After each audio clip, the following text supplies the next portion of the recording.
Everyone, मैं हूँ Eli, आपकी आज की ट्रेनर, एक बहुत इंटरेस्टिंग लेसन के साथ। दोस्तों, इंग्लिश में हम जब भी बात करते हैं तो कभी कभी अनजाने में कुछ ऐसे शब्द जोड़ देते हैं क्योंकि हमने जनरली वैसे ही सुना है तो हम भी वैसे ही बात करते हैं, पर वो एक्स्ट्रा वर्ड्स की ज़रूरत बिल्कुल नहीं होती। ऐसे शब्दों को हम कहते हैं रिडंडेंट, यानी कि अननेसेसरी। इनकी बिल्कुल ज़रूरत नहीं होती सेंटेंसेस में, पर क्योंकि हमारी आदत है तो हम यूज़ करते हैं। तो आज मैं आपके पास ले आई हूँ ऐसे 20 सेंटेंसेस जिसमें से हम कुछ ऐसे ही रिडंडेंट वर्ड्स खोजेंगे और इन्हें निकालेंगे। क्या ये इंटरेस्टिंग साउंड कर रहा है? तो इस वीडियो को अंत तक देखिएगा। चलिए बढ़ते हैं पहले रिडंडेंसी की तरफ। पहला है, we need to do some advance planning on how to prepare for exams. होता है ना दोस्तों, एग्ज़ाम्स की तैयारी करने के लिए कैसे तैयारी करेंगे, क्या क्या करेंगे, इन चीज़ों की प्लानिंग करते हैं हम। प्लानिंग कब होती है? एग्ज़ाम्स के पहले ही होती है। तो ये एडवांस की तो ज़रूरत ही नहीं है। ये एडवांस को आप निकाल बाहर फेंकिए। एडवांस हम जनरली तभी यूज़ करते हैं क्योंकि हमें कहना है कुछ चीज़ जब एडवांस में करनी हो, पर एडवांस के साथ अगर ये यूज़ हो रहा है तो आपको इसकी ज़रूरत नहीं है। We need to do some planning on how to prepare for exams. Easy? चलिए देखें second sentence. Can you make an advance reservation for our dinner? Reservation का मतलब क्या होता है? जब आप बुक करते हो, सीट बुक करते हो, टेबल बुक करते हो। जैसे कुछ रेस्टोरेंट्स में टेबल आसानी से नहीं मिलता, इंतज़ार करना पड़ता है, तो आप पहले से ही रेजर्वेशन कराते हो। तो आप पहले से जब रेजर्वेशन करा रहे हो तो यहाँ भी एडवांस की ज़रूरत नहीं है। आप सिर्फ कहो, can you make a reservation for our dinner. I hope ये क्लियर था। तो चलिए बढ़ते हैं आगे। Let's warn her in advance about the boss. कभी कभी होता है कि हमारे बॉस कुछ इतने गुस्से वाले या बहुत गेम्स खेलते या ऐसे होते हैं, तो हमें ऐसे लगता है कोई नया इंसान अगर जुड़ा है तो हम पहले से ही उसे चेतावनी दे दे, पहले से ही बता दें कि भाई कैसे है तो तुम संभल के रहना। तो इस सेंटेंस में रिडंडेंट क्या है? वॉर्न तो चलो हमें रिक्वायर्ड है। वॉर्न का मतलब है किसी को चेतावनी देना। वॉर्न आप पहले ही वॉर्न करोगे, राइट? किसी चीज़ होने के बाद तो नहीं करोगे। तो यहाँ भी एडवांस की ज़रूरत नहीं है। आप कहो let's warn her about the boss. तो आप इन और एडवांस निकाल देंगे। आई होप ये क्लियर था। तो चलिए देखें नेक्स्ट सेंटेंस कौन सा है। We should schedule an advance preview of the presentation. यानी कि हम कुछ ऑफिस में प्रेजेंटेशन करते हैं, तो मेन जिसके साथ करना है, समझो बोर्ड ऑफ डायरेक्टर्स के साथ प्रेजेंटेशन करनी है, उसके पहले हम टॉप मैनेजर्स के साथ एक प्रीव्यू रख लें कि भाई सब बढ़िया है, अगर कुछ ऐड करना है वगैरह वगैरह। तो पहले से जो हम देखते हैं उसको कहते हैं प्रीव्यू। तो प्रीव्यू का मतलब ही जब पहले है, तो यहाँ भी एडवांस की ज़रूरत नहीं है। आप कहो we should schedule a preview of the presentation. I hope दोस्तों ये सारे क्लियर थे और आप हर सेंटेंस में एडवांस लगाना छोड़ देंगे जहाँ पे ज़रूरत नहीं है। चलिए देखते हैं अगला redundancy statement. The fire completely destroyed their house. आग लगने के वजह से घर पूरा बर्बाद हो गया, तहस नहस हो गया। तो इसमें रिडंडेंसी कौन सी हुई? Completely destroyed. डिस्ट्रॉयड का मतलब ही है तहस नहस हो जाना। तो यहाँ पे कंप्लीटली की ज़रूरत नहीं है। मुझे पता है हम जनरली कंप्लीटली इसीलिए कहना चाहते हैं कि भाई पूरा घर बर्बाद हो गया, थोड़ा बर्बाद नहीं हुआ, पर यहाँ पे आप कंप्लीटली निकाल कर कहेंगे the fire destroyed their house. अगर आपको कहना है थोड़ा खराब हुआ है, थोड़ा बर्बाद पूरा नहीं, थोड़ा डैमेज हुआ है, तो आप कह सकते हो the fire damaged their house a little bit. मतलब थोड़ा बहुत नुकसान हुआ है, ज़्यादा नहीं। तो आई होप ये क्लियर था। चलिए बढ़ते हैं आगे। The cops had completely surrounded the robbers. Surrounded का मतलब क्या होता है दोस्तों? क्या होता है? चारों तरफ से घेर लेना, राइट? पुलिस ने चोर को चारों तरफ से घेर लिया है। अब जब सराउंडेड का मतलब ही वो है, तो यहाँ भी कंप्लीटली की ज़रूरत नहीं है। आप कहो the cops had surrounded the robbers. देखा, ये निकालने से मीनिंग चेंज नहीं हुआ, इससे ही पता चलता है कि ये अननेसेसरी था। चलिए बढ़ते हैं आगे। He won't stop until he completely eliminates all the corrupt officials from the country. यानी कि वो नहीं रुकेगा जब तक वो सारे करप्ट ऑफिशियल्स यानी कि जो करप्ट इंसान है उनको देश से नहीं निकाल देता। इसमें क्या गलत है? एलिमिनेट्स का मतलब है निकाल देना। यहाँ भी कम्प्लीटली आई थिंक आप समझ गए हैं, कम्प्लीटली की ज़रूरत नहीं है क्योंकि एलिमिनेट शब्द का मतलब ही होता है पूरा सफाया कर देना, पूरी तरह से निकाल देना। तो ये कम्प्लीटली भी रिडंडेंट है। आप सिर्फ कहो he won't stop until he eliminates all the corrupt officials from the country. चलिए दोस्तों, चलो देखते हैं नेक्स्ट सेंटेंस कौन सा है। Please completely fill the bottle. ये हमारे साथ ऑफिस में होता है या कॉलेज में होता है, जब कोई एक इंसान पानी भरने जा रहा होता है और हमारी बॉटल भी थमा देते हैं हम उसको और कहते हो मेरी भी बॉटल भर देना, पूरी भर देना। अब फिल का मतलब ही पूरी है कि पूरी भर देना, तो कम्प्लीटली की तो ज़रूरत ही नहीं है। कम्प्लीटली फिल, अगर आपको कहना है कि आधी भरना तब आप स्पेसिफाई करते हो कि please fill the bottle only, please only half, you know, don't fill the whole bottle, only half a bottle is sufficient, यानी कि आधा बॉटल सफिशेंट है, इनफ है। तो यहाँ भी कम्प्लीटली अननेसेसरी है। आई होप दोस्तों ये क्लियर था। हम कम्प्लीटली हर जगह पे नहीं जोड़ेंगे जहाँ ज़रूरत नहीं है। तो चलिए देखिए नेक्स्ट कौन सा है।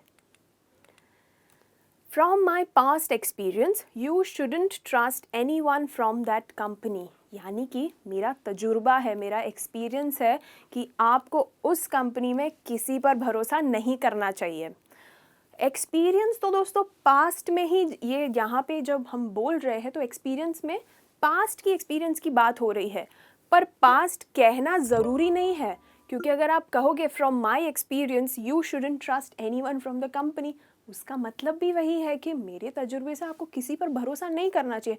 तो पिछले तजुर्बे को बोलने की ज़रूरत ही नहीं है क्योंकि तजुर्बा पिछला ही होता है, राइट? आई होप ये क्लियर था।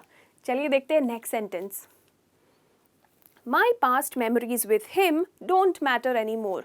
यानी कि मेरी जो यादें हैं उसके साथ वो अभी मुझे कुछ फ़र्क नहीं पड़ता, मुझे कुछ परवाह नहीं है उनकी। तो मेमोरीज भी तो पास्ट है, यहाँ पे पिछले मेमोरीज की ही बात हो रही है। यहाँ भी हम पास्ट निकाल देंगे, कहेंगे my memories with him don't matter any more. चलिए बढ़ते हैं आगे। There are past records of this criminal. यानी कि इस क्रिमिनल के ऑलरेडी records है, मतलब इन्होंने पहले भी बदमाशी की है, पहले भी कुछ तो की है और हमारे लिस्ट में आया है कि कहाँ कहाँ इन्होंने क्या क्या की है, मतलब records है। अब records जो है इसमें बात हो ही रही पिछले records की है, तो यहाँ भी पास्ट की ज़रूरत नहीं है। हमेशा पास्ट को जोड़ देना गलत होता है। तो यहाँ पे आप कहिए there are records of this criminal और we have records of this criminal, यानी कि हमारे पास इस क्रिमिनल के records है, क्या क्या बदमाशी की है। आई होप ये क्लियर था। तो चलिए देखिए next sentence. She has a past history of being rude. I think अब तक आप समझ गए हो दोस्तों, हिस्ट्री भी पास्ट में ही होती है।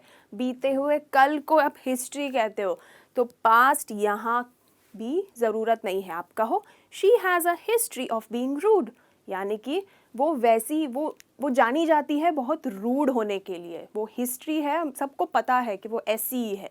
तो she has a history of being rude. तो दोस्तों आई होप ये सारे आपको क्लियर हो गए हैं। तो बढ़ते हैं आगे। I will reply back to your mail. ये हम रोज़ आई थिंक ऑफिस में यूज़ करते हैं जब आपको किसी को कहना हो कि हाँ मैं करती हूँ रिप्लाई आपको। पर इसमें गलत क्या है? ये बैक को हटा देना सही होगा, क्योंकि रिप्लाई का मतलब ही होता है कि कम्युनिकेशन आपकी तरफ से जाएगी। तो आपको बैक एक अननेसेसरी वर्ड है, आप प्लीज़ इसे भूल जाइए, हटा दीजिए। I will reply back your email बिल्कुल गलत है। आप कहिए I will reply to your mail और I will reply to your SMS, right? Easy. चलिए बढ़ते हैं आगे। Raj return back yesterday. Return का मतलब क्या होता है? वापस आना। तो यहाँ पे भी बैक की ज़रूरत नहीं है। आप राज को रिटर्न होने दीजिए, रिटर्न बैक ना कहिए, वो वापस चले जाएंगे। तो आप कहिए राज रिटर्न बैक येस्टरडे, राज कल वापस आ गया। चलिए देखें next sentence. I hope you will not repeat this again. ये अक्सर अगर किसी ने कुछ गलती कर दी हो या कुछ गलत कह दिया हो और आपको कहना है I hope you will not repeat this again, यानी आई होप आप ये दोबारा ऐसे नहीं करोगे, आप ये रिपीट नहीं करोगे। तो यहाँ पे गलत है ये अगेन। आप सिर्फ कहो I hope you will not repeat. ये दिस और अगेन को हटा देना सही है, आप सिर्फ रिपीट रखिए, क्योंकि रिपीट का मतलब है दोबारा कुछ करना। आई होप ये क्लियर था। चलिए देखें नेक्स्ट सेंटेंस कौन सा है। That college is more better. ये मोर लगाने की जो आदत है हमारी, हर चीज़ को शी इज़ मोर प्रिटियर, हम ये हर चीज़ को मोर लगा के कहना चाहते हैं कि वो ज़्यादा बेहतर है। पर ये मोर लगाना कब गलत है? अगर आप कोई कंपैरेटिव वर्ड यूज़ कर रहे हो, जैसे कि ये गुड तो नॉर्मल, अगर कोई चीज़ ठीक है तो आप गुड कहते हो। ये हो गया इसका कंपैरेटिव फॉर्म, यानी कि this is better than that, यानी कि इससे ये बेहतर है। बेस्ट हो गया कि सबसे बेस्ट ये ही है। तो अब यहाँ पे जब आप बेटर कह रहे हो, ये ऑलरेडी कंपैरेटिव है, तो आपको मोर यूज़ करने की ज़रूरत ही नहीं है। आप मोर हटा देंगे, आप सिर्फ कहेंगे better. That college is better, यानी वो कॉलेज बेटर है। आई होप ये क्लियर था। तो चलिए देखें अगला सेंटेंस कौन सा है। The final conclusion was to close the company, यानी कि कंपनी की इतने लॉसेस हो रहे थे कि बस अब फाइनल डिसीजन यही था कि बंद कर दो ये कंपनी को, अब इतने और लॉसेस में अब नहीं गुजारा होगा। अब इसमें गलत क्या है? फाइनल का मतलब होता है आखिरी, कंक्लूजन का भी मतलब होता है आखिरी। तो जब कोई चीज़ आखिरी हो रही है तो यहाँ पे भी हम हटा देंगे फाइनल। आप ऐसे कह सकते हो the conclusion was to close the company, या फिर आप कहिए the final decision was to close the company, यानी कि आप जब इसके साथ यूज़ करेंगे तब आप कह सकते हो द फाइनल डिसीजन, क्योंकि डिसीजन तो कितने कई ले सकते हो ना, बहुत डिसीजंस ले सकते हो, फर्स्ट डिसीजन, लास्ट डिसीजन। तो पर इसके साथ यूज़ कर रहे हो तो आप ये नहीं कहोगे, आप कहोगे the conclusion was to close the company. I hope ये क्लियर था। तो चलिए बढ़ते हैं आगे। The companies merge together last year. होता है कितनी बार दो कंपनीज सोचती हैं कि चलो हम एक साथ मार्केट को डोमिनेट करेंगे, एक साथ हम एक नाम पर चलेंगे, ज़्यादा ज़्यादा हमारे कस्टमर्स हो जाएंगे जब हम एक साथ हो जाएंगे। तो ये होता है मर्ज होना, जब दो कंपनीज एक साथ आती है। अब जब एक साथ के लिए मर्ज्ड है, टुगेदर का भी तो मतलब वही है, राइट? तो यहाँ पे भी आप ये टुगेदर हटा दोगे, आप कहोगे the companies merged last year, यानी लास्ट ईयर वो कंपनीज ने मर्ज हो गए, वो एक साथ आ गए। आई होप ये क्लियर था। तो चलिए बढ़ते हैं आगे।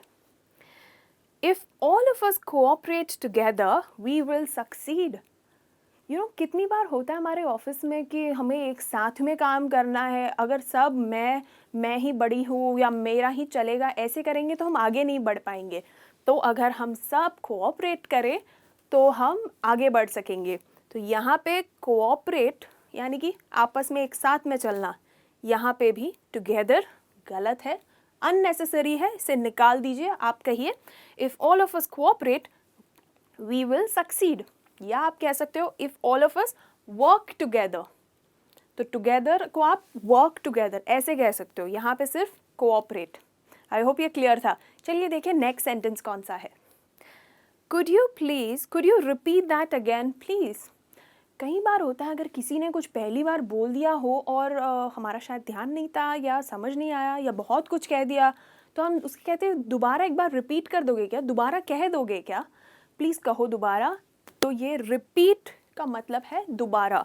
तो यहाँ पे अगेन की ज़रूरत ही नहीं है। आप कहिए कुड यू रिपीट प्लीज़, या फिर could you say that again. तो आप रिपीट के जगह पे अगर से कह रहे हो तो आप कह सकते हो could you say that again please, वरना कुड यू रिपीट प्लीज़। तो दोस्तों आपको आई होप आपको सारे समझ आ गए हैं। ये जो रिडंडेंसीज है हम अभी बिल्कुल निकाल बाहर फेंकेंगे, बिल्कुल अब से ये सब यूज़ नहीं करेंगे, क्योंकि इनसे हमें पता चल गया है कि सेंटेंसेस बस लंबे होते जा रहे हैं और कभी कभी कन्फ्यूजन भी हो रहा है।